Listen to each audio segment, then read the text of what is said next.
Now, your books, I'll ask you the question, do you see them as an outlet to be able to put your political views across? I mean, do you set out to do that when you're writing a book, or is it just something that comes as a consequence, or doesn't it come at all?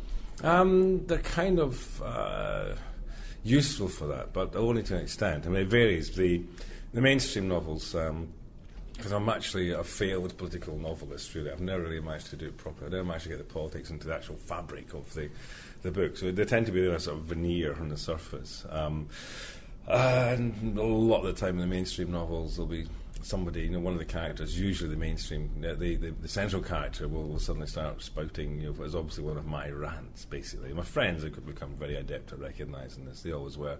And I think, most of my readers are now as well. So they're sort of there. That's tend to be, a contemporary rant, as it were.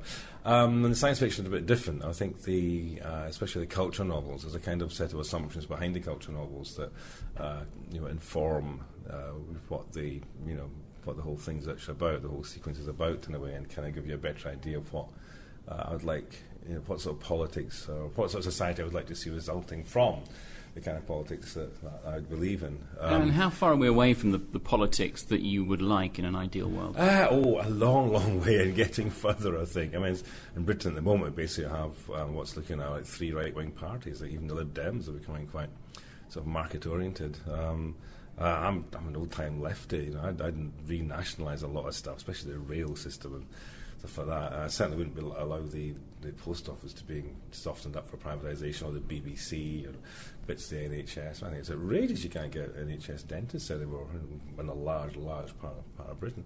We're getting further away at the moment, I think. I'm trying not to despair, but I'm Do you see that changing? Because Thatcher and Blair sort of did their best to get rid of the Labour Party, didn't they? They did, yeah. In a way, I do kind of despair for the UK, but I think there might be a chance of saving Scotland. We're a bit more communitarian in Scotland. We never really fell for the Thatcherite dream there, and we always kind of resented it. And like a lot of Scots, I stopped feeling more British than Scottish with the advent of Thatcherism, and started to feel more Scottish than British. I think that's only intensified. And like a lot of Scots, I think I've been quite impressed with what the SNP have done. They're not perfect, but they've done a pretty good job so far. And I can kind of imagine there might be a future, a few years down the line, where something like UKIP get into power, Independence Party, but they wouldn't be independence for the UK. I think they will find independence, from Europe, of England and maybe Wales. I think Scotland would happily stay with Europe. And given all those fish and the remaining supplies of oil we've got in the whisky, I think Europe would want us as well. So I think UKIP could actually end up with causing the breakup of the UK, in a bizarre kind of way. So that, I think, is all sort of plausible. Hopefully it's not very likely, but I certainly think it's on the cards, and I think there's in that sense there's a chance of saving Scotland and turning it into a sort of decent, fairly sort of left-wing nation, a bit like one of the Scandinavian countries, I guess, where it's not so much about competition, it's about cooperation, where you used to look after the poor and the disenfranchised and the less well-off and less able in society, rather than doing this sort of hyena thing on them, where you deliberately target the weakest and the most vulnerable. I mean, I'm making an assumption here, but I guess as a best-selling author that's been around a while, you must have earned a fair bit of money through that. And with the views that you have, do you feel a sense of guilt at all? Or? Good God, no. Hey, guilt? You're joking. No. I mean, it's honestly earned loot, frankly. Also, I'm not that rich. Also, my wife and I are splitting up, so I'm going to have to buy her half of the house off her. So the coffers are going to be severely depleted shortly.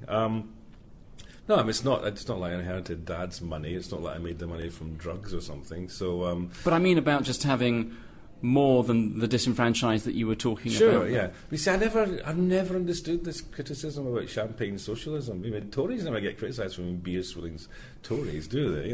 And my line over the years has become yes, I used to be a champagne socialist. As I've got older and made more money, I've become a vintage champagne socialist. Thank you very much. I want to see champagne for all. So absolutely not. I mean, and also, you kind of, without going into details, you obviously do do stuff to clear your conscience. So you give a lot of money to charity, mate, So yeah, that sort of stuff. So I don't feel guilty in the least. So I do pay my taxes. I don't have any stuff offshore. I have no offshore funds. I have no financial advisor or accountant advising me how to pay less tax or the minimum amount of tax. I believe in paying tax. I believe in the same way that if you go into a shop, we don't take something off the shelves and walk out. So neither should you live in a country and not pay tax. So this whole nonsense about the non-doms and their inability to scrape together 30 grand or whatever is makes me sick, quite frankly. No, I live in this country and I want to use its infrastructure, so I'm happy to, to pay the full whack of tax, which is what I do. So I think that should be enough, damn it.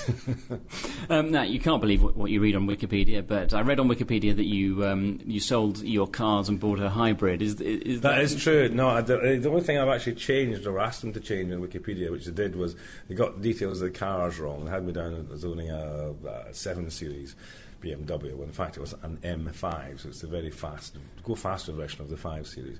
Yes, I had a 911 Turbo, one of the last of the air-cooled versions, and I had a Boxster S. So you like fast cars? I love fast cars. I'm a petrol head. Except now I'm a diesel head. And we had the M5 and had an old Land Rover, big county station wagon thing. We had so many seats and seatbelts that actually qualified as a bus. You could have driven it into a congestion charging zone in London for nothing.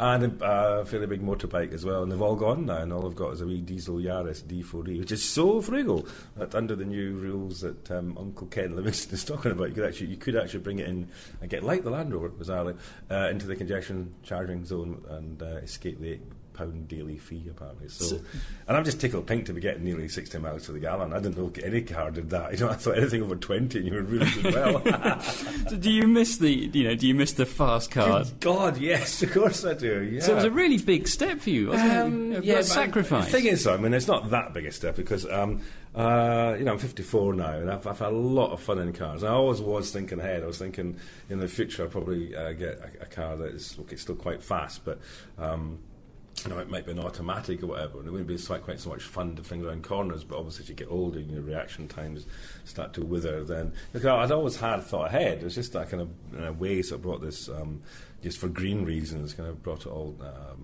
sort of to a head earlier. It was always sort of on the cars. I always knew that things would change. But I've kind of had my fun. I can remember all the roads that I drive along in my wee sort of slow car. I can remember driving along in very fast cars. The difference is nowadays I get to look at the scenery properly because I'm having to concentrate 90% of the time on the road ahead, because otherwise you become part of the scenery. You're pottering along in a wee diesel car. You go, that's a nice day. I never noticed that before. Yeah, meanwhile I'm getting to take my caravans, but who cares?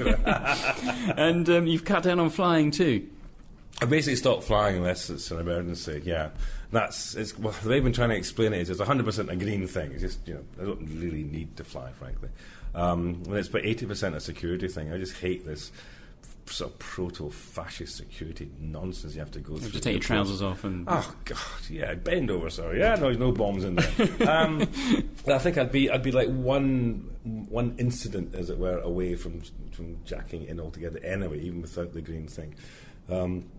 So yeah, from both points of view, and I don't miss it at all. So anytime I hear about problems at Heathrow or something, or American security crackdowns and Britain's having to queue for 3 hours at New York airport or whatever, I think, I don't care, it doesn't affect me. So I don't mind. I also like trains. I've always liked trains.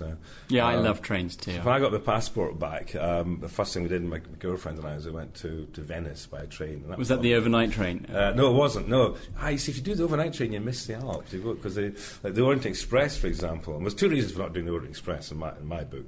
One is that it goes through the Alps at night, so you don't see the damn things, and that's the reason for being near mountains. And I think is to actually be able to see them. And also, they insist you put on a jacket and tie for dinner.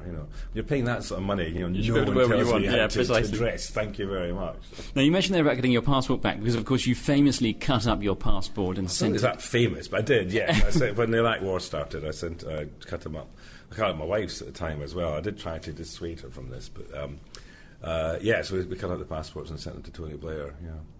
And that was just as a protest? Oh, yeah, I felt ashamed to be British, basically. It was abundantly clear it was an immoral, illegal, unnecessary war.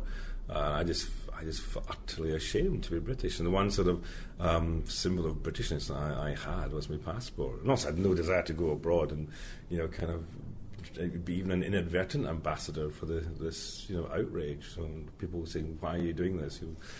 It's like unfortunate Americans that come over here, and they might be quite liberal and very nice Americans, but they kind of get all the blame for the Iraq War as well, for the ghastly foreign policy. So I just didn't want to be in that situation either. So it seemed like a good idea at the time. Completely daft, but there you go. You managed to get one back there. Yeah, half an hour. Yeah, once Blair left office, so I applied and got one back very promptly and efficiently.